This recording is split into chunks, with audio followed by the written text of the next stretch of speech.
happen with these Regielekis, but unfortunately, not going to be seeing any coming out on one side of the field. But then, again, still no Regieleki. They might be in the back, though, Lee, as well with that Galarian Moltres. We'll have to find out. But it's going to be the Urshifu and the Galastria there for Bingjie, and for Jean-Paul Lopez, we have got the Amoonguss and the Incineroar. So Jean-Paul leading out with two very disruptive Pokemon. We've got an Intimidate user there that's going to be very beneficial for him against both these physical attackers. Having access to Fake Out as well can cause a bit of disruption, and Amoonguss, of course, we all know that it can Rage Powder moves away and also put Pokemon to sleep with Spore. Yeah, that sleep threat there straight away from Jean-Paul, especially with the fake-out support, is quite something that makes Bingjie have to think about what he does in this turn. As we're getting straight into it, both players not hanging around, Lou. No, the Fake Out going straight down into that Urshifu. And Amoonguss, we don't often see it moving before another Pokemon, but, you know, the speed of that Galastria is so slow. It's able to get the edge on it and go for that Spore into the Urshifu, putting it to sleep. But the Galastria able to survive, you know, being targeted by either of these Pokemon, going for that Swords Dance. Again, not something we commonly see on the Galastria, but it does have to be careful. If that Amoonguss is able to outspeed it, it could very well be the next Pokemon to go to sleep. This is the problem here, you know, the Amoonguss has already been shown to be faster than it, and with the Urshifu out of action here from that combination of Fake Out and Spore, not really able to do anything. So you may think that Bingjie needs to kind of reposition his board, maybe get something like the Clefairy on the field to try and support the Galastria before it is put to sleep by that Amoonguss. Well, Jean-Paul really targeting down the Urshifu, going for the parting shot into it as well to lower its attack, and while it's sleeping as well, obviously this is going to be you know, unable to move at this occasion, and Moltres is going to be able to come in. It's just preserving the Pokemon on Jean-Paul's side that little bit more. Amoonguss is, of course, going to outspeed that Galastria, going to be putting it to sleep as well. So Bingjie's Pokemon having a bit of a slow start to this game one, but what a reveal is this? It's going to be the berry, I think it's the Lumberry there, waking it up. It's going for another Swords Dance. This Moltres and the Amoonguss must be terrified of the Ice-type moves, Lee.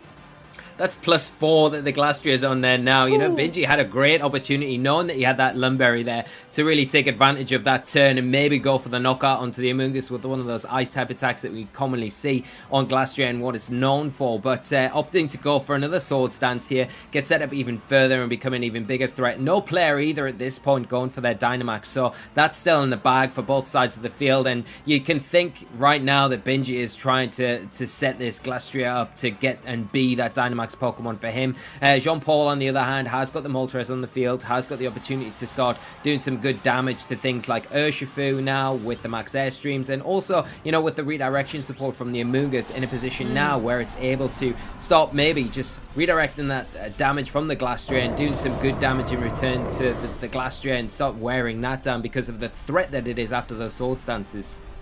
Yeah, and the thing is as well, the Galastria has eaten its berry now. It's not going to be able to survive another one of those spores. It's going to have to go to sleep if it connects in. But the Urshifu is able to wake up and go for that Wicked Blow, targeting down into the Amoonguss. Does a huge amount of damage, obviously with that critical hit from Wicked Blow, but not enough to pick up the KO, as Moltres can fire off a Max Airstream in retaliation. Going to be able to get the solid KO there against the Urshifu and remove it from the field. Poor Urshifu is certainly having a very hard time in this match, constantly being targeted down by Jean-Paul's Pokemon. And Moltres gives Jean-Paul's side of the field a boost of speed as well. The Galastria is going to be put to sleep by that Amoonguss as well, particularly now it is that little bit speedier with +1 speed.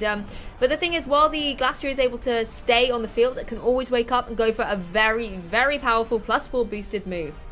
Yeah, that's the thing, and now you can't really ignore it, even though it is asleep. I think it's time to really kind of make that your priority here going forward. Make sure you can get as much damage onto it now while it's not Dynamaxed as possible, because once it does Dynamax, it obviously gets a bit more of a defensive bulk, and it is a lot harder to take down. We do see the Regieleki hit the field now, which is going to threaten the Moltres on Jean-Paul's side of the field, especially if that is the option that, you know, Bingjie has the option here to Dynamax it if he wants to. But the thing is, the redirection still on play from the Amoonguss. I think the first thing that you want to do if you are Bingjie is get rid of that redirection, get rid of that Spore threat from the Amoonguss. Once that's gone, things kind of gets a little bit simpler, but it's all in hope that you can get your Galastria through these turns before it wakes up, and then really utilize the Sword Stance that you've invested earlier on in this game. That's the thing, Amoonguss doesn't usually mind coming down against an electric type Pokemon, but at such low HP, it's good to be able to bring it back into its Pokeball, activate its Regenerator ability so it can come back onto the battlefield with a little bit more HP and provide that crucial support later on in the game. Bingjie, however, is indeed going to go for that Dynamax. Going to be, I think, getting the Galastria up into Nice Dynamax form. And you know, this is the interesting thing as well about having that +4, because one thing if you're Bingjie you're going to be worried about when going down against the Galarian Moltres is accidentally activating that weakness policy and the Berserk ability. But if you can pick up a solid one-hit KO even in Dynamax form by being +4, that could be a very set strategy for you to go for. Incineroar having to take a good chunk of damage from this Regieleki, but Moltres able to fire off a max airstream in retaliation. Going to go into that Glastrier though, however, is going to take it very well, especially in its Dynamax form. But the speed once again being set up on John Paul's side of the field. Incineroar going to be able to get that speed boost as well, having joined the action. Yeah, and the Intimidate really useful onto the Glastrier, putting it down to only just +3 now, Lou. Or +2, sorry, because of the initial Intimidate that we saw there. So, but still a huge threat. And I think the big thing here is that the Moltres, without that weakness policy boost, it's just not getting the damage that it needs onto the Glastrier. Bingjie making the right call there, Dynamaxing the Glastrier and making sure that whatever damage he is going to take through these sleep turns is really minimal. Yeah, the Moltres here now going to go for that max darkness into the Glastrier. Going to just do a little bit more chip damage, but reduce the special defense of both of Bingjie's Pokemon. And, you know, really good spot there as well, Lee, with those 2 Indemnidates. I completely forgot about those. It's now only at +2, but still that's going to be formidable if you can connect into that Moltres. But Regieleki is going to do the dangerous thing. You know, does a big amount of damage, but is going to be able to activate that weakness policy and the Berserk ability as well, as the electric type move did just over 50% damage. Incineroar, however, going to target down into that Glastrier with another parting shot. So this Incineroar being really critical on the field at the moment. You know, Jean Paul knows he needs to utilize it for that Intimidate ability to apply pressure to that Glastrier, you know, reducing those Sword Stance boosts and also being able to apply pressure with the fire type moves later on in the game. And you want to maybe utilize that when Glastrier is not in its Dynamax form and has less HP to contend with. It also allows him to now bring in this Landorus and fire off another Intimidate. I believe putting Glastrier now at only +1. It might be down to just neutral now after the parting shot there that we just saw into the Glastrier. So it does actually wake up, but going to be more than enough probably to pick up the knockout still onto this Moltres. And then it's going to get that Chilling Neigh boost, which we've already seen in previous games featuring the Glastrier, how powerful this ability can be. And now the snowball really starts, especially with the Moltres gone and off the field after those boosters just received as well. Really not being able to take advantage of that. So a really critical time for the Glastrier to wake up and be able to remove a threat like that from the field. Yeah, Bingjie's going to breathe a sigh of relief there, making sure that the Moltres, like you said, with all of those boosts, has been removed, and now can continue to apply pressure to this Landorus. You know, Regieleki isn't going to be able to do much against it being an electric type, and predominantly only has access to those electric type moves, but having ice type moves on that Glastrier is certainly going to come in handy against both an Amoonguss and a Landorus. So it's going to be interesting to see, obviously, who the Glastrier is going to be able to target down. Amoonguss could go for that redirection here as well, just to protect that Landorus a little bit. Yeah, maybe if you are Bingjie, you sacrifice your Regieleki if it has got something like the Electro Web, just to slow down that Amoonguss to make sure that you are able to outspeed it and pick up the knockout the next turn. Whether he's got the Electro Web or not is another thing, because that would be an option for him to avoid any Spore threat going forward. Amoonguss able to hang on, though, from the damage taken by the Regieleki, as Landorus decides to go for a Sword Stance of its very own here. So lots of Sword Stance shenanigans going on across both sides of the field. Amoonguss going to go down into the Glastrier, but it is going to be able to protect itself. I believe that was a Spore coming out, which would make a lot of sense. You want to put that Glastrier right back to sleep and protect both these Pokemon from any of those Ice-type moves.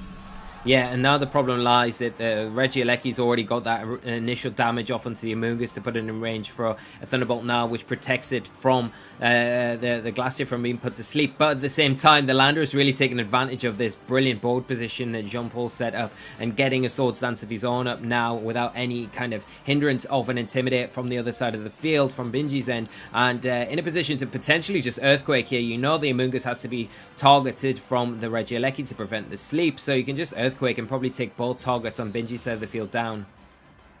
Well, just going to be protect there from the Regieleki. Doesn't want to take any damage from this Landorus.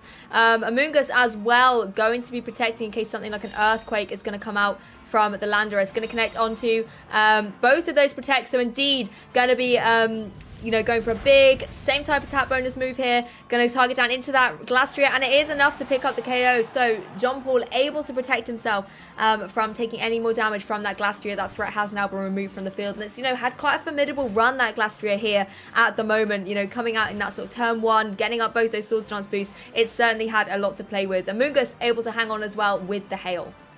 Yeah, and just showing really Amoongus how useful it's been in this match for Jean-Paul to really disrupt Bingjie's kind of offensive strategy here, you know, with the Spore and then the intertwining Intimidates that we've seen between the Landorus and the Incineroar, and then to pull out the Sword Stance right there with the Landorus and put himself in an absolutely amazing position now where he can probably just Rock Slide. It'd be enough to get the Regieleki at this point. He's still got the redirection to pull in any threatening attacks as well on his Amoongus, and he's also got the option to potentially switch that Amoongus out if he wants now, get that Regenerator activated again and get Incineroar back on the field with access to that Fake Out. Well, Amoongus just going to go for a Rage Powder here. No longer has a speed advantage upon any of the Pokemon, so just wants to protect that Landorus going forward. And it will be KO'd from the Regieleki there. Regieleki's been trying to get that KO all game and finally manages to accomplish it. Landorus going to go for a Rock Slide, going to connect on both the opposing Pokemon. And those HP bars shot right down. Picks up a very solid double KO there, Lee. Wow, go Landorus. Wow, yeah, just showing why it is that #1 used Pokemon in this tournament so far, Lou. Yeah, really making a big impact here. And that Sword Stance play was huge from Jean-Paul. You're not, like, really not... commonly an option seen on it, you know, was generally seen an Assault Vest used to make sure that its longevity is maximized, so it can take and make use of those Dynamax turns when you decide to go for that. But the other option is obviously going for that Sword Stance and making it a big threat immediately. And Jean-Paul showing there that he was able, even in front of something that Landorus never really likes to be in front of, the Glastrier, setting up just with the support options that he had next to it with that Amoongus, with the Incinerate, and really making use of those Pokemon to the best potential, making it very difficult for Bingjie to kind of get any sort of grip on that match. Yeah, I mean, there was certainly a lot of action going on. We saw, you know, some sleep turns going down with that Amoongus as well. So many statistic changes as well. Like, I'm so glad you're here casting with me, Lee, because I was having a nightmare tracking those attack stats. So thank you so much for keeping me in check. I'll try and avoid looking. Yeah. I think I originally forgot about it as well. Yeah.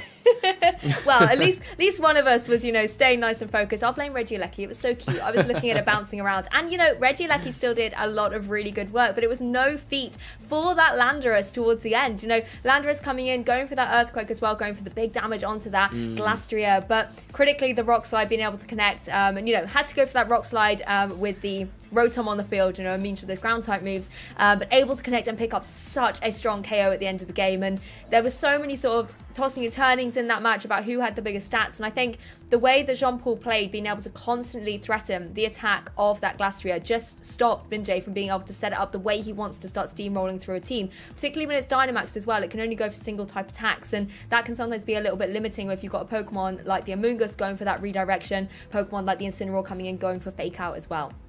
Yeah, and I think the one thing that was really highlighted here was the fact that there was no speed control support for that Glastrier on in Bingjie's side of the field. You know, really relies heavily, like we've seen in previous games, that it relies so heavily on that Trick Room to allow it to function the way it wants. And without that speed control there, it's really prone to spores like we saw there. It's prone to parting shots that Jean-Paul used so well in that match to just make sure and mitigate almost all of the Sword Stance attack boosts that he got in the end, you know, and just made it very difficult to get really much out of it, bringing in obviously the Moltres as well and making a nice appearance there and doing the initial work that it needed to kind of clear the path for the Landorus then to come in, get that Sword Stance up of its own, and without the threat of Intimidate from the opposite side of the field, there was nothing to really mitigate that, and that's where Regieleki obviously struggles against the ground type as well.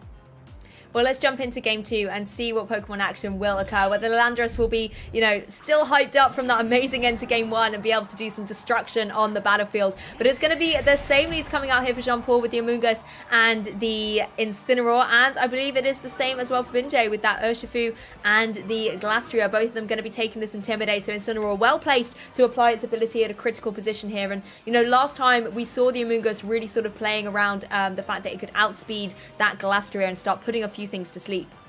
Yeah, and that is the problem. I think the Amoongus being able to outspeed the Glastrier and able to take that critical hit wicked blow, which is the other thing, how well it's been trained, makes it so difficult to deal with here. And it's just the constant threat that you've got from that Spore. It does leave the Glastrier a little bit of room to maybe start getting damage off this time, rather than concentrating down on those Sword Stances like we saw in the previous game.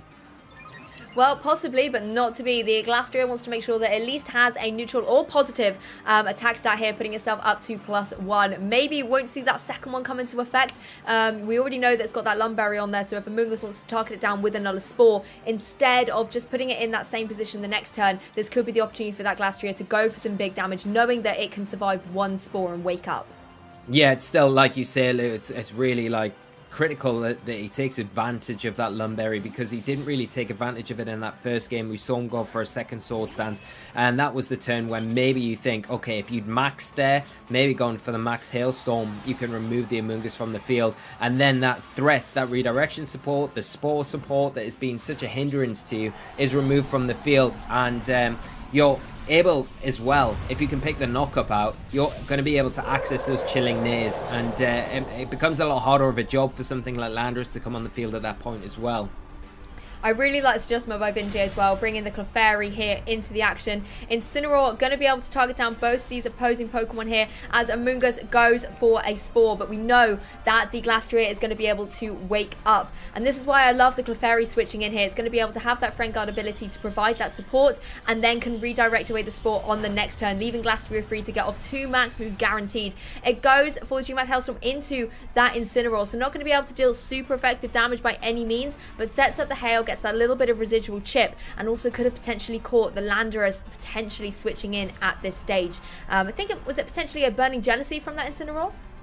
I'm not 100% sure, Lou, with that one, but yeah, I think you're very right with trying to catch the Landorus switch in there, predicting maybe a potential parting shot coming out from the Incineroar there, and repositioning with the Landorus to get that double Intimidate onto the board. But I feel again that you're missing the opportunity to really get rid of one of the big threatening Pokemon in Amoonguss here, because that is the threat, that is the thing that's going to start putting your team in a very awkward position and putting it to sleep. So being able to get the Clefairy is very useful for Bingjie. He can kind of dodge that Spore this next turn, and he's going to be able to utilize that and try and take it down maybe this turn coming up. Well, Clefairy doing what it does best and going for that follow me. Incineroar going to get in and out of there though, going for that parting shot. And you know, Clefairy is such a great partner Pokemon to have here as a supporting role. It doesn't mind taking these parting shots. It is not known as a, you know, predominantly physical attacker. It's there for all of the support that it needs to have. So taking that away so that the Glastrier can remain protected and not have to take that parting shot is going to be critical. The Landorus, however, going to be able to jump in and have something to say about that attack stat with the Intimidate, and I believe it's bringing it right back down to neutral, but I'm sure Lee will correct me if I am wrong. It's going to be a Spore coming out though from the Amoonguss targeting down the Clefairy, so the Glastrier no longer has the utility to be able to redirect moves away, but it is able to go for that Ice type move once again, this time catching the Landorus on the switch in, and will be able to remove it from play. But yes, Landorus is gone, but that Amoonguss is still there. It can easily go for Spore on this next turn, in particular as Chilling Neigh has activated. The Glastrier I believe is now at +1, then that's going to be something that Jean-Paul really wants to target down with that Spore. Yeah, I think that's the priority going into this next turn, and now being able to kind of put the Clefairy to sleep. This is the thing from the previous turn. It's yeah, you can put the Clefairy to sleep, but you really want to be taking the opportunity to put the Glastrier, like the Glastrier needs to be taking the opportunity to get rid of the Amoonguss while it can. Yeah, all very nice getting rid of the Landorus whilst you can, but you know, the disruptive Pokemon on the opposite side of the field for Bingjie is that Amoonguss, and you've got to be scared of potentially a Protect or a Switch out there, so you can understand why he's going into the slot that he's been dedicating these max Hailstorms over and over again. But the problem is now that the Spore threat is still on the field, and it's a big threat now to shut down the Glastrier and really mitigate any advantage that he's got at this present time. Well, Bingjie making up a switch, takes Clefairy off the field while allowing the Glastrier to max guard as well. Just going to stop any Spores from occurring here. Moltres capitalizes on this though and goes for that nasty plot. So going to boost up its special attack by 2 stages and make itself incredibly formidable here. Of course, Jean-Paul still has access to his Dynamax as well, and I wouldn't be surprised to see his Pokemon of choice being that Galarian Moltres later on in this game. Yeah, that's the thing. Like the Galarian Moltres did so much work in game 1 for him. It was such a good utility for him here. It wouldn't be any surprise to see him use it again now. And the Amoonguss on the field now is a little bit threatened. You know, Bingjie's made a really good play of getting the Rotom Heat onto the field. Now that does threaten the knockout onto Amoonguss here, and it does make Jean-Paul have to think twice about going for that Spore into the Glastrier slot in case of a knockout. The other thing he needs to consider as well is a potential nasty plot play here from Bingjie We've seen how much he relies on these setup moves, so it's not something you can really underestimate going into this next turn. Yeah, I like this turn here by Bingjie, you know, trying to maybe waste one of the turns of Amoonguss going for that Spore into the Glass Tree, which looks, you know, such a prime opportunity for Jean-Paul to capitalise on. Bringing in the Clefairy that's already asleep, you know, it doesn't mind taking that, allowing the Rotom to maybe try and target down, either remove the Rotom from play or try and do some damage to this Moltres. But the fact that it's in its Dynamax with the HP stat as well, you don't want to be activating that weakness policy too. Moltres is going to go for that Max Darkness, however, going to connect down onto the Rotom, not going to be able to pick up the KO though, able to survive on 14 HP, but it's certainly at a really precarious situation. We've got to remember as well the hail is on the field too. Thankfully though, Rotom does have a little Citrus Berry to snack on, be able to regain some HP here, you know, putting itself out of that hail range. As it goes for the Overheat, going to target down into the Amoonguss. Is it enough to remove it from play? Yes, it is. So Bingjie now doesn't have to worry about the Amoonguss putting that Glastrier to sleep upon its re-entry to the game later on. Yeah, and you can see how useful that Friend Guard ability is from the Clefairy here. Even though the Clefairy is still asleep, its Friend Guard ability is still active when it was brought onto the field. And just enough to allow the Rotom there to be able to survive that Max Darkness and allow it the ability to take down the Amoonguss. Finally, that threat from Jean-Paul's side of the field is removed. But the next thing that Bingjie has to worry about is obviously trying to get through these next few Dynamax turns with his Rotom and Clefairy that are still sitting on the field. And Clefairy not in the greatest position, still asleep at the moment. Yeah, if you're Bingjie, you really do need that Clefairy to wake up. And again, I think it's a really good mention there by Yuli about having that Friend Guard ability, because Bingjie, you could have kept the Glastrier on and, you know, tried to pick up the KO against that Amoonguss with the Overheat, but Rotom would never have been able to survive that Max Darkness with that Clefairy by its side. So a really great switch by Bingjie, but he needs that Clefairy to go one step further and wake up. Rotom, however, is going to retreat, wants to get its stats reset from the drops, and Urshifu will rejoin the field. So Urshifu and Clefairy both sleeping. Clefairy is indeed going to stay asleep, leaving Incineroar able to go for that fake out. So Urshifu just going to be able to take that. Moltres, however, going to be the powerhouse here, going for that max airstream, goes into the Clefairy and absolutely removes it from play. And this is where things get really scary for Bingjie, because the speed is now going to be increasing up on Jean-Paul's side of the field as well. That Moltres is just going to be able to do so much damage. You know, the Urshifu isn't going to be able to dodge out of the way of one of those max airstreams. No, and unfortunately the thing is as well with the speed boost, it's boosting the speed on the Incineroar here now.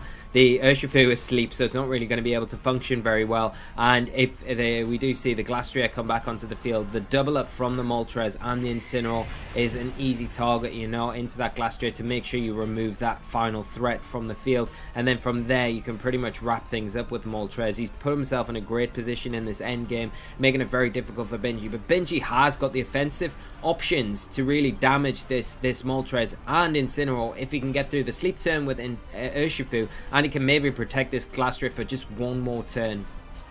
That's the thing, if you're able to take out the Moltres, it puts you in a really phenomenal position here. And, you know, Rotom, if potentially he's able to get some kind of nasty plot boost up, then can deal some good damage outside of the Dynamax, that could be the way to try and get through it. But I don't think Jean-Paul's going to give him the opportunity to be able to do that, going for another Max Darkness here, going down, taking it down to 20 HP on that Glastrier. It is going to be able to survive, but I'm sure it's not going to be around for long, particularly if that Incineroar has something to say about it. Urshifu as well, still sleeping, not going to be able to deal any damage to that opposing Incineroar or the Moltres, and it looks like the Burning Jealousy coming out here and picking up the KO against the Glastrier. So removes it from play and does some damage to that Urshifu as well. But as long as Urshifu is sleeping, that Moltres is going to be so formidable to deal with.